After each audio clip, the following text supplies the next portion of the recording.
भाइयों बहनों, पूरे देश को प्रधानमंत्री मोदी जी का आभार व्यक्त करना चाहिए, जिनके मार्गदर्शन में और जिनके नेतृत्व में पूरा देश इस सदी की पूरी ईमानदारी के साथ, पूरी प्रतिबद्धता के साथ कार्य कर रही है। भारत का कोविड प्रबंधन दुनिया के अंदर सराहा गया और भारत में उत्तर प्रदेश ने देश के अंदर सबसे अच्छा परिणाम देकर के अपने प्रत्येक नागरिक के जीवन को बचाने, उनकी जीविका को बचाने का कार्य भी किया। फ्री में टेस्ट, फ्री में उपचार, फ्री में वैक्सीन। कितने लोगों ने वैक्सीन ली है यहाँ पे? आप सबका मैं अभिनंदन करता हूं, आपने वैक्सीन ले लिया है। लेकिन भाइयों बहनों, जिन लोगों ने अभी भी वैक्सीन की पहली डोज ली है, दूसरी नहीं ली, समय आने पे वे दूसरी डोज ले लेंगे। लोगों ने कोरोना के तीसरी वेव को समाप्त कर दिया, यानी कोरोना का जो तीसरा वेव दुनिया के अंदर तबाही मचा रहा है, यहां आया और नियंत्रित होकर के अब समाप्त भी हो रहा है। पिछले 10 दिनों में उत्तर प्रदेश के अंदर 65,000 मामले समाप्त हो गए। 65,000 कोरोना के मामले ठीक होकर के कोरोना पूरी तरह ठीक हो चुका है। ये स्थिति वर्तमान में है और इसलिए कोरोना से बचाव के लिए जो कुछ हो सकता था, भारतीय जनता पार्टी की डबल इंजन की सरकार ने अपने स्तर पर वह प्रयास किया। और भाइयों बहनों, कोरोना महामारी के इस बेहतरीन प्रबंधन के साथ जो लोग वैक्सीन के खिलाफ दुष्प्रचार कर रहे थे, कहते थे ये वैक्सीन तो मोदी वैक्सीन है, ये वैक्सीन तो बीजेपी का वैक्सीन है।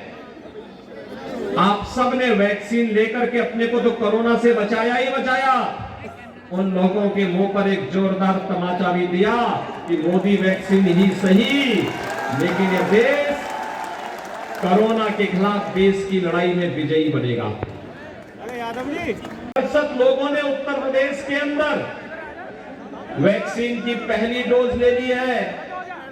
70% से अधिक लोगों ने दोनों डोज ले ली है।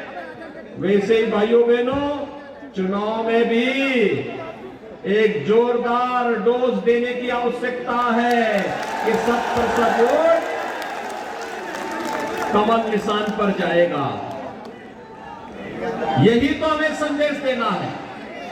भाइयों बहनों, 2017 में मैं आया था यहां पर श्रीमती बिमला सोलंकी जी के विधानसभा चुनाव के प्रचार के लिए।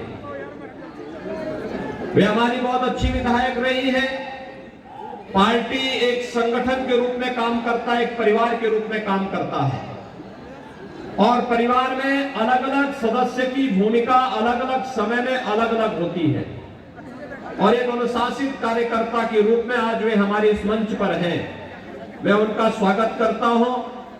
पूरी ईमानदारी के साथ वे लगी रही और आज अपना आशीर्वाद देने के लिए श्री बक्सली राज सिंह को अपना आशीर्वाद देने के लिए स्वयं इस मंच पर उपस्थित हुई है। भाइयों बहनों, यही एक कार्यकर्ता का भाव होता है, एक सच्चे कार्यकर्ता का यही भाव होता है। और मैं आज इस अवसर पर आपसे यही कहना चाहूंगा कि जब 2017 में मैं आया था, बेटियां सुरक्षित नहीं थी, व्यापारी सुरक्षित नहीं था और ये जब 2 लड़कों की जोड़ी आई है ना,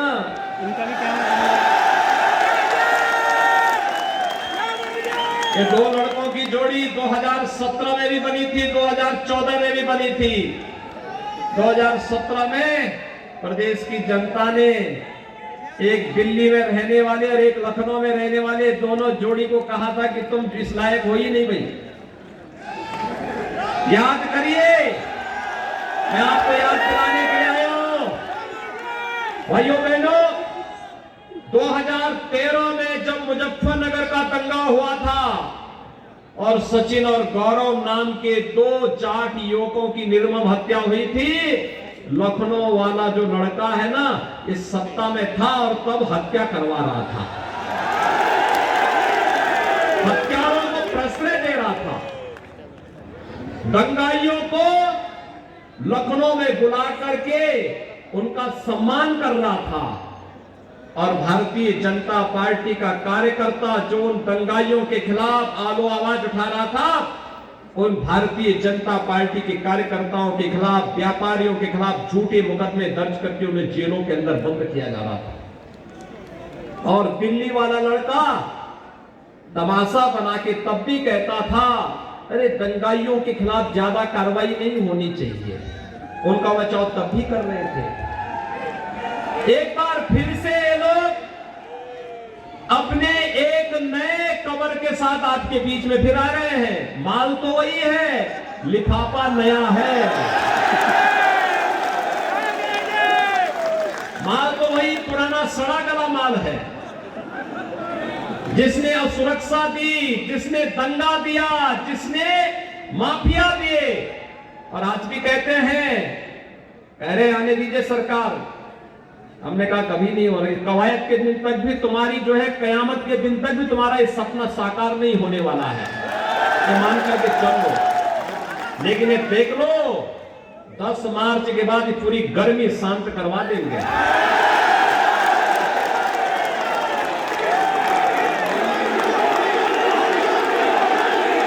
क्योंकि भाइयों बहनों, मैंने इसीलिए कहा, क्योंकि हम एक तरफ विकास करेंगे, जेवर में इंटरनेशनल एयरपोर्ट आ रहा है, ये यहां के लाखों नौजवानों के लिए रोजगार और नौकरी की सुविधा लेकर के आ रहा है। फिल्म सिटी भी हम बना रहे हैं,